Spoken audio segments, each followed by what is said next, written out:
বাংলাদেশ চলচ্চিত্র শিল্পী সমিতির 2024-26 মেয়াদের নির্বাচনের ভোট গ্রহণ শুরু হয়েছে। শুক্রবার সকাল 9:30 অভিনেতা ডক্টর এজাজের ভোট প্রদানের মাধ্যমে শিল্পী সমিতির কার্যালয়ে ভোট গ্রহণ শুরু হয়।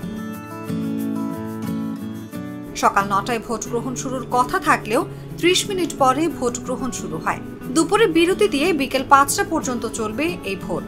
পরে ভোট গণনা শেষে আজই ফলাফল প্রকাশ করা হবে।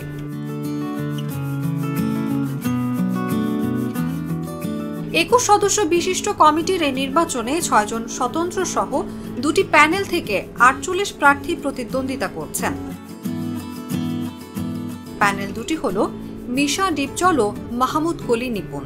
সুষ্ঠুভাবে ভোট পরিচালনা ও ফলাফল ঘোষণার স্বার্থে সকাল থেকে ভোটের ফলাফল প্রকাশ পর্যন্ত মূল ফটক থেকে বিএফটিসির বিভিন্ন জায়গায় প্রায় 250 পুলিশ সদস্য সহ সাদা পোশাকে সরকারের বিভিন্ন গোয়েন্দা সংস্থার সদস্যরা উপস্থিত রয়েছেন।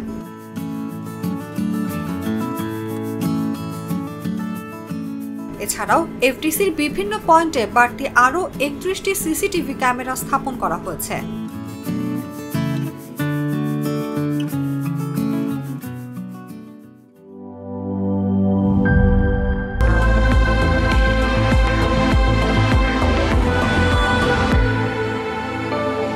Hurley, be a show stealer.